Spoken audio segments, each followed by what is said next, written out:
IELTS প্রস্তুতি ইংরেজির স্পষ্ট উচ্চারণে প্রতিদিন করণীয়। ইংরেজি ভাষায় দক্ষতা মাপার আন্তর্জাতিক পরীক্ষা IELTS অর্থাৎ international English language testing system. এই পরীক্ষায় ভালো করতে সঠিক ও স্পষ্টভাবে ইংরেজি ভাষায় কথা বলা জরুরি।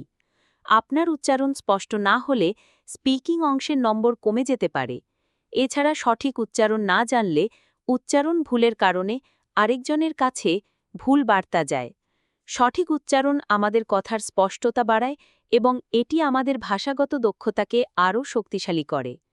সঠিক ও স্পষ্টভাবে ইংরেজির উচ্চারণ শেখার জন্য প্রতিদিন অনেক কাজ করতে হবে আপনাকে। একদিন সময় দিয়ে আর 7 দিন পড়ার কোনো খোঁজ নেই, তাহলে শেখা হবে না। প্রতিদিন একটু একটু করে শিখতে হবে। প্রতিদিনের রুটিনের একটি নমুনা এমন হতে পারে। রুটিন নিজের মতো সাজিয়ে নিতে পারেন, তবে চর্চা প্রতিদিন চালাতে হবে। সকালের রুটিন 20 মিনিট থেকে 30 মিনিট। Warm up 5 minute. ঘুম থেকে উঠে বিছানায় থাকা অবস্থায় আপনার মুখ ও জিভের পেশিকে শিথিল করার জন্য কিছু মুখের ব্যায়াম করুন। উদাহরণস্বরূপ বিভিন্ন আছড়ানো শব্দ যেমন ই, উ, আ ও কিছু মৌলিক ধ্বনির চর্চা করুন, যেমন TH, R, L।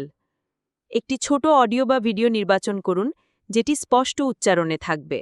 মনোযোগ দিয়ে শোনার পর বাক্যগুলি উচ্চারণ করুন এবং বক্তার সুর, রিদম ও অনুসরণ করার চেষ্টা করুন।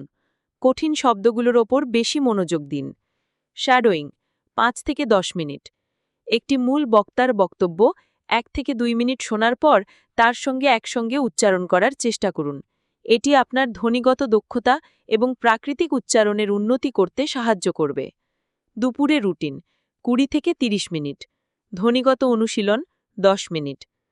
বিশেষ শব্দ বা ধ্বনির ওপর কাজ করুন যেগুলো আপনি কঠিন মনে করেন। যেমন যদি কিছু স্বরবর্ণ বা ব্যঞ্জন ধ্বনি আপনার কাছে কঠিন মনে হয়, তাহলে সেই শব্দগুলোর জন্য অনুশীলন করুন। যেমন শিপ ও শিপের মধ্যে পার্থক্য। ফোরভো বা ইউগ্লিশ অ্যাপ ব্যবহার করতে পারেন, যেখানে আপনি নেটিভ বক্তাদের উচ্চারণ শুনতে পারবেন এবং তাদের অনুসরণ করতে পারবেন। ফাইল ছবি। নিজের কথা রেকর্ড করুন 10 মিনিট। নিজে কথা বলার সময় নিজের কথা রেকর্ড করুন। আপনি একটি ছোট অংশ নির্বাচন করতে পারেন, একটি ছবির বর্ণনা দিতে পারেন অথবা আপনার দিনের অভিজ্ঞতা সম্পর্কে কথা বলতে পারেন। রেকর্ড করার পর এটি শুনে দেখুন এবং কোন জায়গাগুলোয় উন্নতির প্রয়োজন তা চিহ্নিত করুন। নেটিভ বক্তার সঙ্গে তুলনা করুন।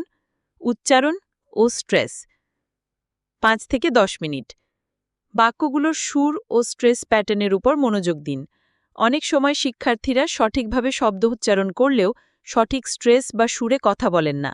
এমন উপকরণ ব্যবহার করুন যেগুলো এই বিষয়কে স্পষ্টভাবে দেখায়, যেমন ডায়লগ বা ক্লিয়ার স্ট্রেস প্যাটার্ন সহ কথোপকথন। সন্ধ্যার রুটিন 20 থেকে 30 মিনিট। বাক্য ব্যবহার অনুশীলন 10 থেকে 15 মিনিট। কথা বলার চর্চা করুন যেখানে আপনি শেখানো দক্ষতাগুলো বাস্তবে প্রয়োগ করতে পারবেন।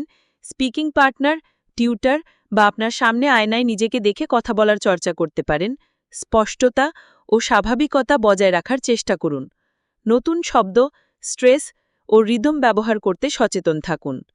ভিডিও শুনে শিখুন 10 থেকে 15 মিনিট। একটি ভিডিও, মুভি, সিরিজ বা ডকুমেন্টারি বা অডিও বুক শুনুন। শোনার সময় বক্তাদের উচ্চারণের প্রতি মনোযোগ দিন এবং কিভাবে তারা শব্দ বা বাক্য উচ্চারণ করেন তা লক্ষ্য করুন। কোনো কঠিন শব্দ বা ধ্বনি চিহ্নিত করে পরে সেগুলো অনুশীলন করুন। বিশেষ পরামর্শ: উচ্চারণ অ্যাপ ব্যবহার করুন। এলসা স্পিক বা স্পিচলিং অ্যাপের মতো ব্যবহার করে আপনি আরও দ্রুত উচ্চারণ উন্নত করতে পারেন। নেটিভ বক্তাদের কথা শোনার সময় তাদের শব্দগুচ্ছ, উচ্চারণ ও সুরের প্রতি মনোযোগ দিন এবং সেগুলো অনুকরণ করার চেষ্টা করুন। এই রুটিনটি আপনার উচ্চারণ উন্নত করার জন্য কার্যকর, কারণ এটি বিভিন্ন দৃষ্টিকোণ থেকে আপনার ভাষাগত দক্ষতা গড়ে তোলে। নিয়মিত অনুশীলনের মাধ্যমে নিজের মুখের পেশিগুলোর উন্নতি ঘটায়, যা উচ্চারণের সঠিকতা বৃদ্ধি করে। অডিও শুনে শুনে পুনরাবৃত্তি ও শ্যাডোয়িং পদ্ধতির মাধ্যমে আপনি নেটিভ স্পিকারদের সুর, রিদম ও স্ট্রেস প্যাটার্ন অনুসরণ করতে পারেন, যা আপনাকে আরও স্বাভাবিক ও প্রাকৃতিক ভাষায় কথা বলতে সাহায্য করে। নিজের কথা রেকর্ড করে নিজের উচ্চারণ বিশ্লেষণের মাধ্যমে আপনি আরও দ্রুত ভুলগুলো ধরতে পারবেন এবং সেই অনুযায়ী কাজ করতে পারবেন।